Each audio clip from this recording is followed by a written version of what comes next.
오늘은 9.7 부동산 대책의 효과와 앞으로의 전망, 대응 전략에 대해서 얘기를 나눠보도록 하겠습니다. 주택담보대출 LTV 규제 강화 내용이 나오게 됐어요. 네. 혹시 이건 어떤 내용일까요? 네. 그 주택담보대출 LTV 규제가 규제 지역에서는 현재 50%, 비규제 지역은 70%인데 이게 50%에서 40%로 낮춰졌습니다. 지금 규제적으로 지정된 곳은 네 군데입니다. 강남권이라고 하는 강남구, 서초구, 송파구, 여기에 용산이 들어 있습니다. 지금 우리나라의 규제 지역은 세 가지 종류가 있는데 토지거래 허가제, 투기과열지구, 조정대상지역, 이 세 가지가 된 것들이 지금 강남, 상구와 용산을 꼽을 수 있겠습니다. 근데 이미 6.27 대책에서 6억 초과 대출이 제한이 됐어요. 그러니까 5억에서 4억으로 줄어든 거는 강화된 건 맞아요. 그러나 이제 6억 대출 규제가 또 그대로 있다는 거, 이걸 또 감안해야 되고, 그러니까 이중 규제가 된 거죠. 또 하나는 또 다른 통계를 보니까 최근에 그 강남에 집을 산 사람들이 대출을 얼마 받았는지 봤더니 4억 8천만 원 정도 집을 살 때 받았다고 나와요. 그리고 강북이나 이런 지역은 한 3억 원대예요. 그러니까 강남에 뭐 30억 아파트를 대출을 받으면 이론적으로는 얼마 대출이 가능해요? LTV로 보면 그러니까 3, 42, 12억까지 이제 가능하다는 거잖아요. 근데 실질적으로는 6억밖에 안 나와요. 지금 그 얘기를 좀 이해할 필요가 있고, 14억짜리 같은 경우에도 자기 돈이 적어도 8억이 있어야 6억을 대출 받아서 살 수가 있잖아요. 그런데 14억에 4 하면 4, 4, 16, 4, 5억 6천이죠. 그러니까 그런 면에서 이 두 개의 규제가 되어 있어서 그 낮은 걸로 제한이 된다 하는 점에서 상당히 이제 강화가 되었다. 오히려 이 조치로 인해서 6억 대출 제한 조치로 인해서 양극화가 더 심화돼요. 그러니까 8억에서 10억 사이 대출 받는 사람만 더 힘들어졌다. 그러면 이번 주택담보대출 규제 강화 자체가 이제 단순히 다주택자를 겨냥하기보다는 어떻게 보면 내 집 마련을 계획하던 무주택 실소유자들의 대출 한도까지 막았다 볼 수 있을까요? 네, 그렇죠. 이미 갭 투자는 안 되게 돼 있어요. 이게 9.7 대책이 아니라 6.27 대책에서 갭 투자 안 되게 돼 있잖아요. 그리고 2주택 안 돼요. 굉장히 센 대책이. 그럼에도 불구하고 서울의 집값이 내리지 않았어요. 그러니까 집 없는 사람 중에 돈이 없는 사람이 더 타격을 크게 입고, 그리고 또 하나는 특히 연끌 하는 사람들, 대출을 좀 의존해서 집을 살려고 했던 무주택, 특히 젊은 층들이 타격이 컸다는 점에서 다시 이어지겠습니다만, 이 대책이 과연 이제 이분들에게 대해서 내 집 마련이라든지 주거 안정, 주거 복지 측면에서는 좋은가? 여기에 또 여러 가지 전세 대출까지 막히니까 그런 불만이 나오고 있고, 저는 여기에 따른 보완 대책이 좀 나올 필요가 있다고 봅니다. 1주택자를 대상으로 한 전세자금 대출 보증 한도가 기관 상관없이 2억으로 일괄 제한이 됐습니다. 혹시 이건 어떤 내용일까요? 네. 이번에 또 나온 게 전세 대출 한도를 3억 원에서 2억 원으로 줄였어요. 우선 목표가 있어요. 이렇게 나온 정책은. 앞서 이제 LTV를 낮추고 하는 것은 투기라든지 갭 투자라든지 돈을 빌려서 못하게 한 거는 크게 두 가지 목적. 하나는 가계부채가 지금 늘어나서, 우리나라 가계부채가 어느 정도냐 그러면 지금 가계부채가 2200조가 된 거예요. 2200조는 글로벌 수준, 이 글로벌이 중요해요. 그래서 가계부채를 억제하고 대출을 받아서 집을 사는 걸 막겠다 하는 거였는데, 전세 대출은 좀 달라요. 무주택 전세입자들은 정말 소득도 낮고 또 젊은 계층이 많고 자금력이 집을 살 수가 없으니까 지금 전세 사는 거잖아요.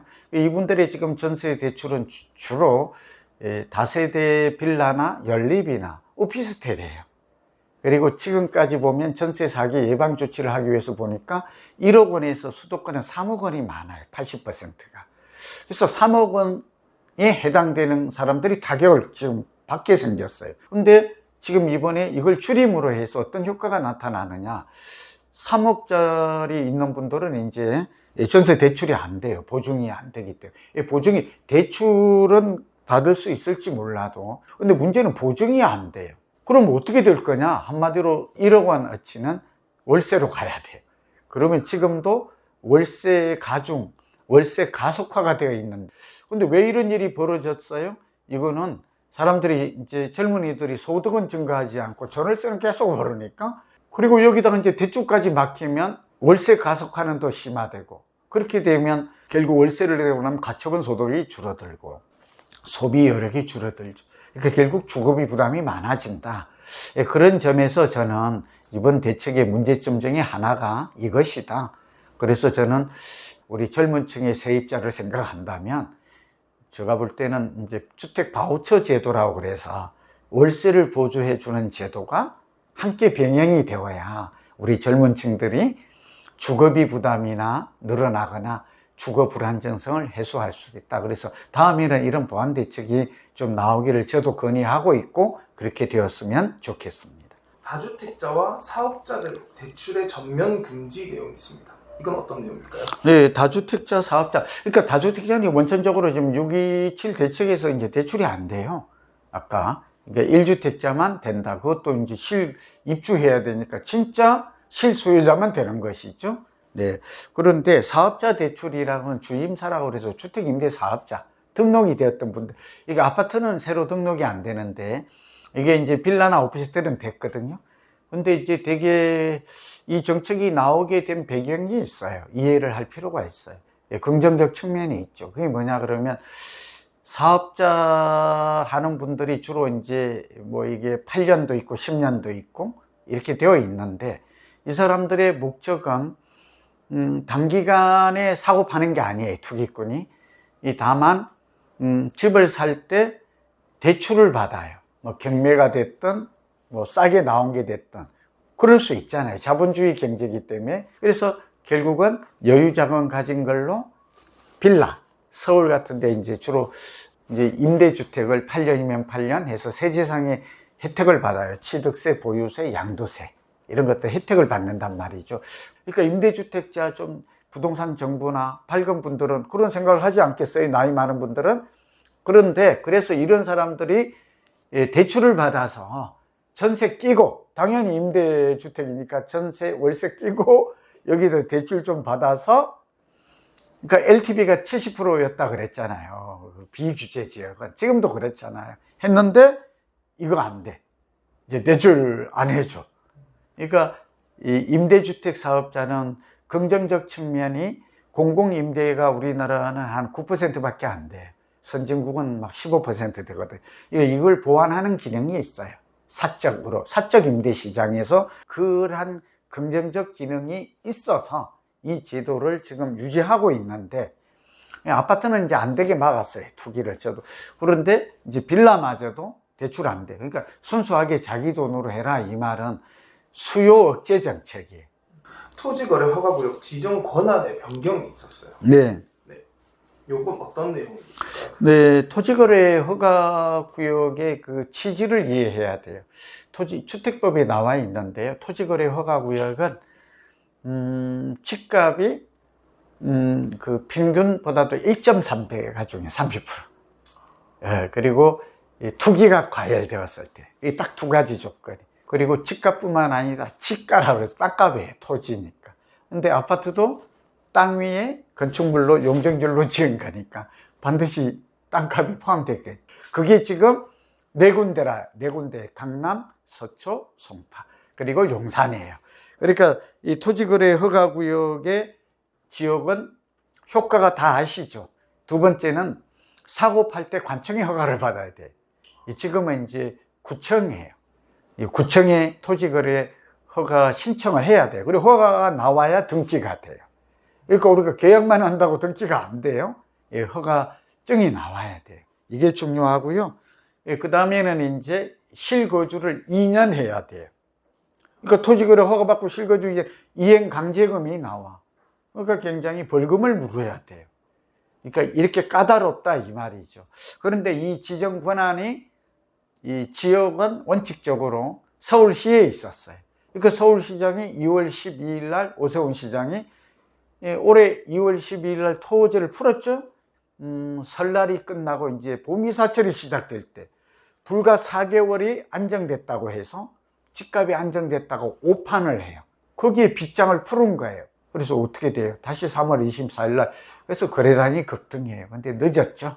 그래서 이 정부는, 이재명 정부는 이 문제점을 알고 서울시가 독자적으로 잘못된 판단을 못하도록 이 토지거래 허가제도를 함부로 풀지 못하게끔 또 필요하면 확대 지정이 될 것 같아요. 제가 볼 때는 올 9월, 10월 집값 오를 가능성이 많아요. 그래서 토제와 조정 대상 지역이 확대 지정될 가능성은 현재 제가 볼 때는 10월쯤, 11월쯤 나올 것 같아요. 정부는 이번 대책을 냈기 때문에 과거에 그 정부 대책이 나오는 패턴을 보면 한 2개월은 지켜볼 거예요. 그게 9월, 10월인데 하필이면 또 가을 이사철이. 그래도 수요가 있기 때문에 이런 대책이 나온 것으로 보고 이거는 잘했다고 봅니다. 지방자치단체에 맡겨두지 않고 국가가 개입을 한다 하는 것은 정책이 아까 오세훈 정책의 토지의 실패에서 교훈을 삼은 반면교사라고 보입니다. 그러면 원장님께서 방금 이제 추가로 확장이 될 수도 있겠다라고 말씀을 하셨는데 그럼 예. 마포나 광진, 동작 이렇게 강변 쪽 애들은 예, 그렇죠. 거래가 활발해질 수 있지 않을까? 아, 네. 지금 이제 수혜주가 어디냐 그러면 이거는 어렵지 않아요. 풍선 효과라고도 하고 확산 효과라고도 하고 우리 전문 용어를 그 밴드웨건이라고 그래요. 이 세 가지 효과가 나타났어요. 그러니까 자, 우리 서울을 한번 예를 들게요. 딱 핵심지는 지금 강용성, 마여목 딱 정해졌어요. 강남 3구. 그래서 강남 3구, 그 다음에 광화문을 중심으로 해서 사대문 안, 거기에 종로와 중구가 해당이 돼요. 여기 안쪽이 하나가 도심이에요. 이게 이제 광화문, 그리고 이게 용산까지 이어져요. 8km. 그 용산까지 합해서 요즘은 또 하나가 여의도 목동이에요. 그걸 연결하면 그게 진정한 진짜 도심권이라. 그러니까 도심은 도시의 중심부라는 뜻인데, 그럼 나 어디에 투자할까? 그러면 거기 1차가 관에 들어요. 근데 여기에 두 번째 질문, 인접지역이 좋아져. 여의도 인접지역이 어디예요? 뭐 영등포 신길이나 뭐 이런 쪽이 될 것이고, 목동이 되겠죠. 지금 재개건축이 있으니까 그런 지역이 인접지까지는.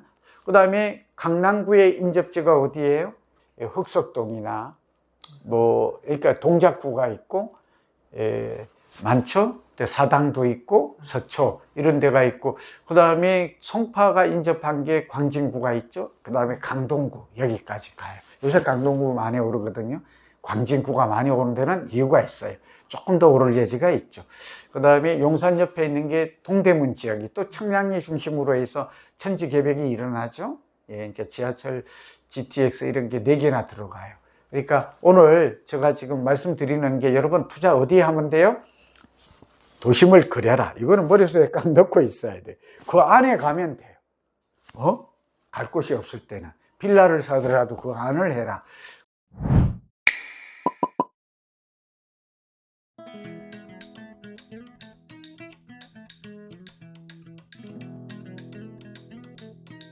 (1번이) 뭐냐? 공급을 늘리는데 그 전에 나왔던 문재인 정부와의 차별화된 내용이 뭐냐면 LH를 통한 공급 확대예요.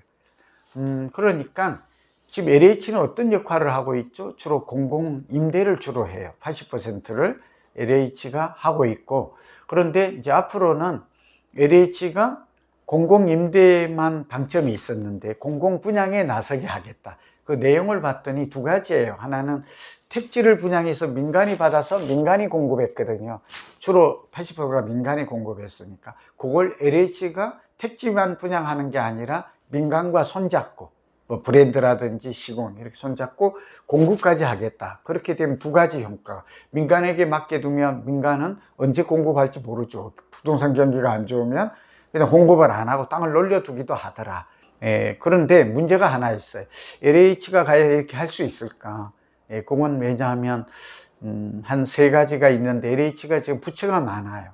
지금도 부채가 많은데 그 돈은 또 어디서 오냐? 요즘 또 PF도 막혀 있거든요. 그러니까 근데 저는 LH는 할 수 있다고 봐요. 왜냐하면 LH는 공공이라서 뭐 국채를 발행할 수도 있죠.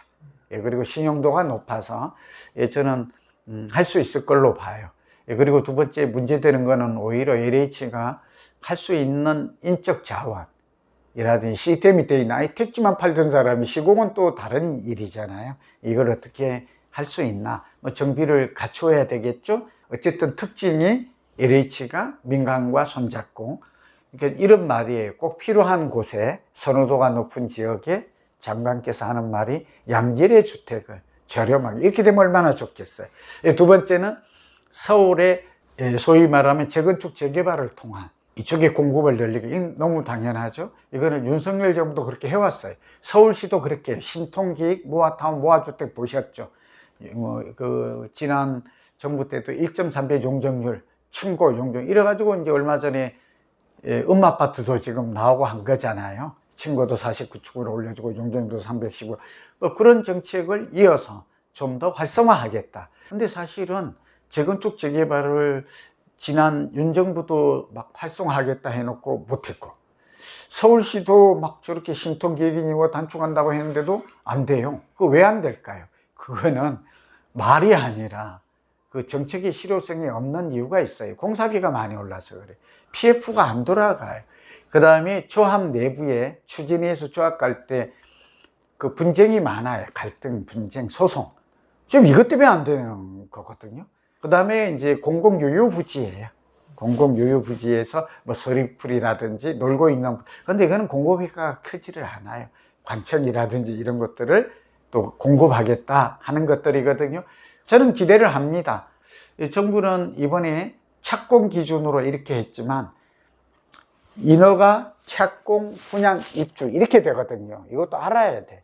근데 인허가 물량도 줄어들고 있고 착공 기준으로 한 건 잘한 거예요. 왜냐하면 인허가 받고 착공까지 그 사이에 착공 안 하는 물량이 한 10% 돼. 통계를 보니까 한 8%.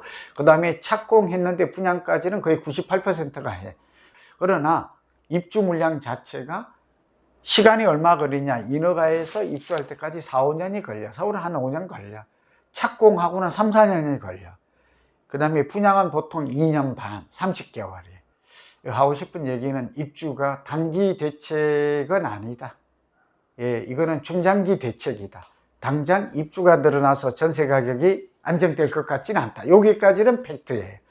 그래서 저는 재건축 재개발 이런 것도 빨리 해야 되는데 이번 정부는 또 재건축 재초안이라고 그러죠. 이 분담금을 유지해요. 예, 그리고 또 공사비가 지금 물가가 올라서 이 트럼프 폭탄에 의해서 이리 되면 자재비가 계속 공사비가 올라요. 원가. 지금 인건비도 올라요. 그리고 동남아에서 빨리 좀 젊은이들을 인력 충원해야 되는데 인력 화투제가 또 걸려있어. 그러니까 건설회사는 속이 터져. 그래서 이 들어있는 실행 방안, 구체적인 문제 해결 대책이 저는 곧 있어요. 문제가 있으면 해결 방안, 근본 원인. 제가 볼 때는 지금 자재 비축제도 했으면 좋겠어요. 농산물 비축제로. 그러니까 27만 원을 공급하려면 필요한 시멘트라든지 목재, 철근이 있을 거 아니에요. 국내, 이거 외국 지금 중국 제품은 싸. 좀 들어와야 돼. 들어와서 비축해서 싸게 주고, 동남아에서 우리나라 서로 오려고 난리거든요. 젊은이들은. 아니, 임금이 8배 차이가 나. 그래서 일시적으로라도 저는 조선소는 인력 카트제가 풀렸거든요. 제가 볼 때 산재도 중요하지만 이게 돌아가야 돼요. 이런 게 없으면 지금 뭐 LH가 직접 공급한다고 해서 될 일이 아니라도 돈들이 돌아가야 돼요. 이 어려운 일을 해낼 수 있을지 이런 거는 좀 미지수고 단기 공급하는 대책이 나와야 돼요. 지금 막 전월세가 올라서 힘든데 전세도 막아버리고 2억까지다. 그럼 월세로 가라 그러고 지금 그렇죠? 예, 그리고 임대 아파트도 빨리 공급이 돼야 되는데 정부가 이제 주택 임대 사업을 매입 임대를 확대하겠다고. 근데 집 자체가 없다니까 서울은. 예, 총량이 늘어나지 않는데 집 없으면 살 수가 없잖아요. 다 지금 도심권이나 강남에 가고 싶은데 엉뚱한 데 지어놓고 여기 가라고 자꾸 등을 떠밀면 예전에 그러니 가겠습니까? 트렌드가 뭐예요? 신축. 그러니까 아파트가 트렌드예요. 원하는 지역에 양질의 아파트를 그리고 새 아파트에 살기를 원해요. 그리고 강남에 살기를 원하고 용산에 살기를 원하고 새 아파트를 살기를 원하고 그리고 저렴해야 돼요. 그래서 이렇게만 된다면 좋겠는데 녹록치가 않아요. 그 문제가 있었어요. 그러니까 정책의 의지가 있는 것은 확실히 밝혀줬다. 악란은 디테일에 있다. 방법이 있다.